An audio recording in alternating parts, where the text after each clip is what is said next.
Hello everyone, আসসালামু আলাইকুম। Welcome to my new channel Anika lifestyle. এখানে আমি আমার জীবনের কিছু ছোট ছোট স্টোরি শেয়ার করব। আশা করি আপনাদের ভালো লাগবে। আর আমি আমার চারপাশে পরিবেশ তুলে ধরবো আপনাদের কাছে।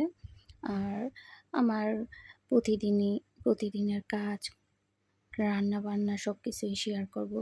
তো এখানে আমি আমার প্রকৃতি পরিবেশ দেখিয়ে নিলাম।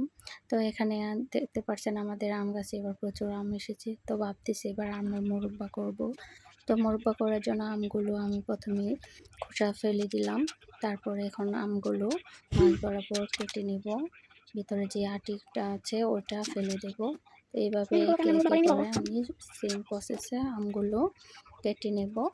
তো এইভাবে সবগুলো আম আমি ২ ভাগে ভাগ করে মাঝ বরাবর আবার কেটে নিব। একটা আমকে আমি ৪ ভাগে বিভক্ত করব। তো এখন আম কাটা শেষ। তো এখন সবগুলো আমকে আমি থেঁতো করে নিব যেন আমের মধ্যে চিনি শিরাগুলো খুব ভালোভাবে প্রবেশ করে। তো এইভাবে সবগুলো থেঁতো করে নেওয়া হয়ে গেছে। তো এখন দেখতে পাচ্ছেন আমি মাটির চুলার মধ্যে চিনি শিরা বসিয়ে দিলাম।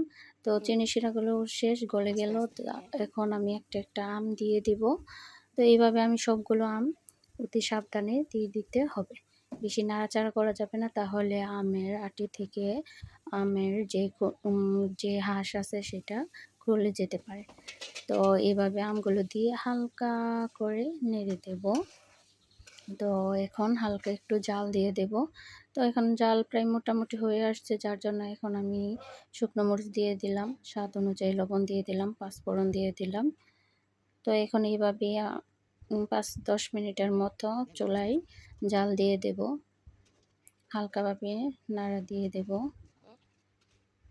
তো এই তো আমাদের আমের মোরব্বা হয়ে গেছে। দেখতেই পাচ্ছেন, দেখতে অনেক স্বাদ মনে হচ্ছে।